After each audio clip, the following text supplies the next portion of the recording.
Arlenne adopted Swordmaster Kasabin only to seek revenge for herself, who was killed by her fiancé Damian in her past life.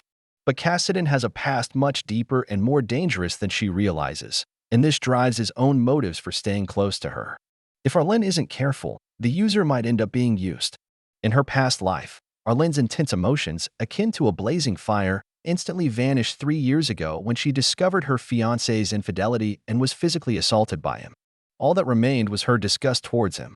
She was no longer the fool who would stand in the rain just to catch a glimpse of him. After the disappearance of their relationship, she realized that Damian might have never truly loved her. He was only interested in her latent abilities that manifested beyond the family's powerful healing capabilities, a secret known only to the Emperor. When Arlenne insisted on breaking off the engagement, Damian disagreed vehemently. Desperate to keep her from leaving, he loudly questioned why she wanted to call off the engagement. Arlenne firmly declared, "I no longer love you, Damian. Let's annul the engagement." She pushed away from him, eager to leave that nauseating place. To her surprise, the crazed man, instead of letting her go, drew his sword and ruthlessly pierced her heart. She had underestimated Damian's cruelty, which was far greater than she had imagined. In her dying moments, she heard his last words, "I will never let your abilities be used by anyone else." Arlenne regretted her foolishness, realizing she had loved a beast rather than a man. If she could go back, she vowed to make him suffer 1,000-fold for her own pain. Arlenne was awakened by a familiar and warm voice, her father, who had passed away 2 years ago. He sat by her bedside, wishing her a happy birthday. Confused, she doesn't understand what happened. Arlenne asked, "What does that mean, father?" Her father replied, "It seems my daughter hasn't fully awakened." She thought, could it be a dream? Those painful memories, it can't be. She called out to her father, asking, "What year is it now?" Her father, puzzled, looked at her and said, "Isn't it the 829th year of the imperial calendar?" She had indeed been reborn. She returned to her birthday for years prior, the day she had not yet met Damian. She clung to her father and wept bitterly, filled with endless regret and self-blame. If it weren't for her infatuation with Damian, her father wouldn't have been disappointed enough to rush to the battlefield, ultimately leaving this world in Duke's house on those miserable days. The opportunity for revenge was now vivid in her mind. Damian suffered from a difficult-to-treat illness that only she could cure. She planned to exploit this to lead him towards destruction. However, approaching him without precautions might result in her own demise. Thus, she needed to find someone powerful enough to replace her father on the battlefield and capable of protecting her from any harm from Damian as a swordmaster.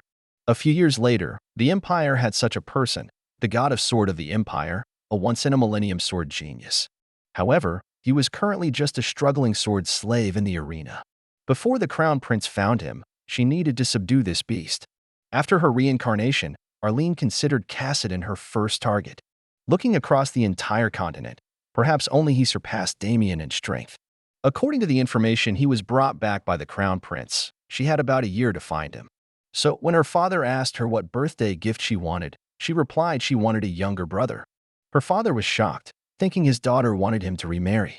The Empire mandated that in times of war, each family must send a male member to the battlefield. Violating this law could lead to severe consequences, even the loss of titles.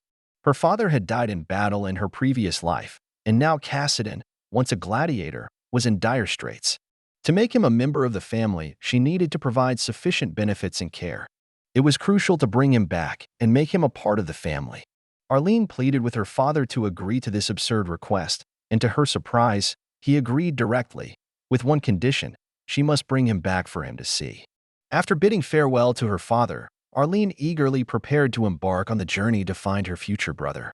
It was her first time entering the arena, and she spared no expense, demanding her attendants take her to the best position. Money was the least of her concerns, as the royal family had exclusive access to the healing powers of the Selkia family in exchange for substantial wealth. In her past life, she broke the agreement with the royal family by revealing the secret to Damian for the sake of an internally noteworthy love. She vowed not to repeat that mistake. As soon as she arrived at the viewing platform, she overheard people discussing. Most of them were there to witness the silver-haired gladiator. Almost half of the audience was drawn by him. The people in the arena cheered wildly, urging the start of the life-and-death battle. Here, slaves were not considered human. To them, slaves were toys to be discarded once they were no longer useful.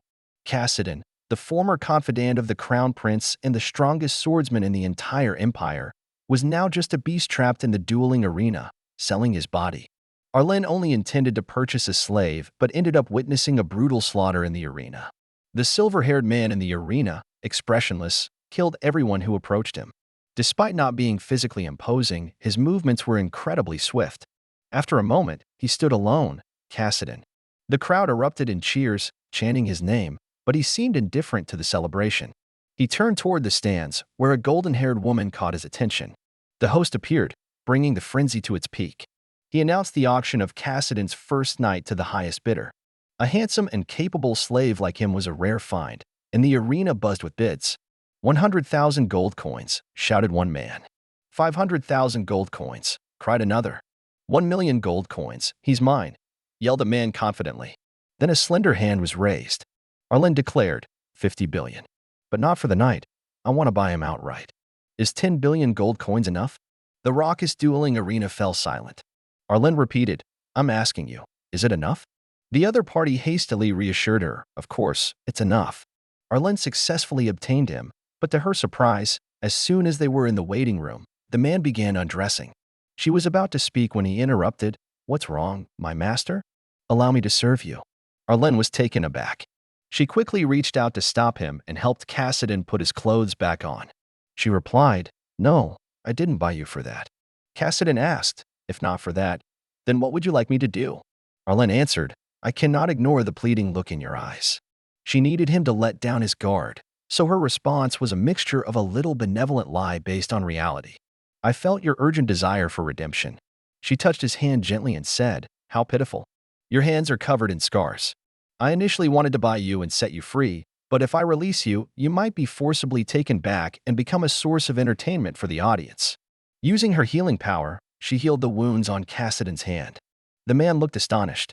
She lied, claiming it was a magical ointment from her family that could heal injuries.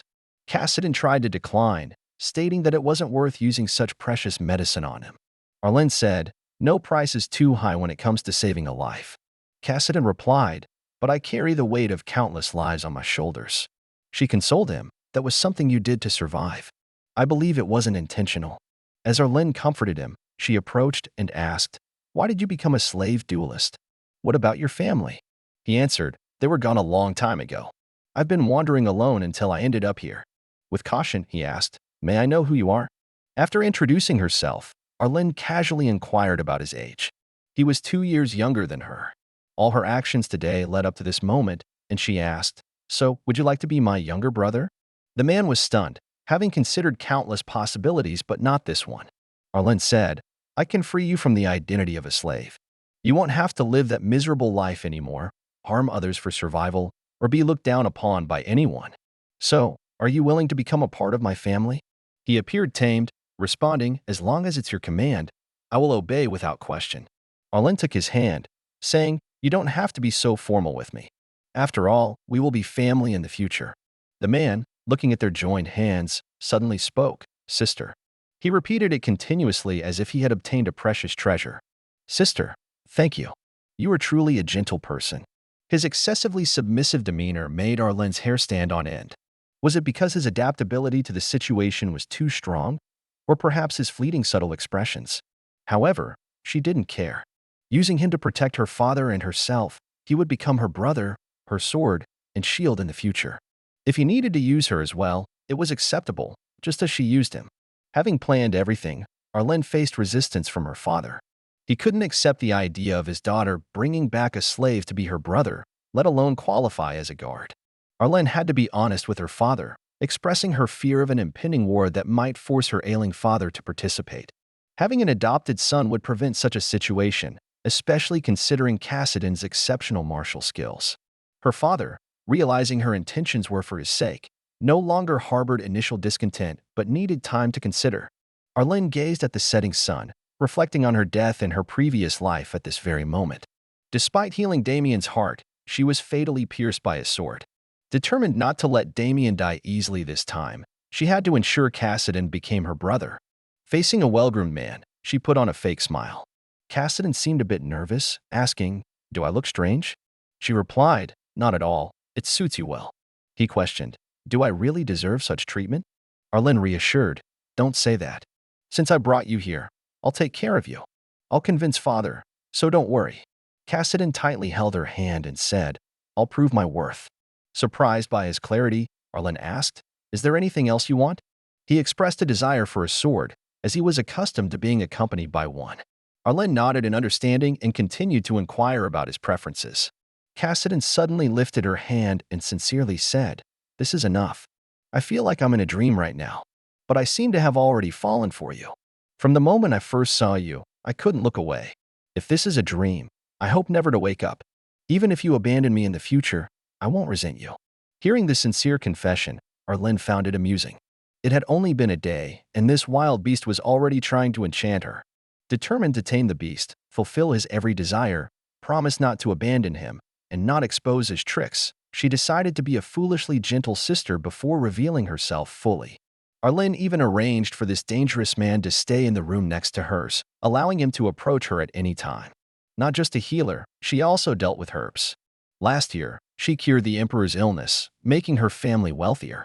Rumors circulated within noble circles about her family possessing a secret mine. However, after she met him for the first time at the crown prince's birthday banquet, this massive wealth fell into Damian's hands. Ultimately, she met her tragic end. With only a month left until the crown prince's birthday banquet and Damian held territories in the north, Arlenne prepared to meet him and gather any clues necessary. A knock on the door interrupted her thoughts, revealing Kasabin standing outside. He said he had something to tell her, and despite the late hour, Arlenne decided to listen. After entering, he closed the door. Kasabin began, I know it's impolite to come to you at this hour, but I couldn't sleep. You said I could come to you anytime, so here I am. Arlenne spoke gently. It's okay. I was just reading. Kasabin looked at the nearby books. Is it a book about northern herbs? Arlenne didn't expect him to be literate, as only nobles had the privilege of education. Kasabin explained, the scarcer the commodity, the higher its value. Reading and writing, along with noble etiquette, were things I learned to survive. After all, slaves are just commodities in the empire. Arlenne felt something was off. Slaves understanding so much made them difficult to manage. In the empire, not to mention reading, they rarely had the opportunity even to learn. Yet, he read so naturally. Despite these suspicions, Arlenne didn't feel the need to inquire, knowing he hadn't completely let down his guard. She consoled him softly, it seems you've had a difficult past. I promise it won't be like that in the future. Kasabin, with a smile, made a more audacious request. Drawing closer to Arlenne, he said, I can't sleep. If you don't mind, can we sleep together?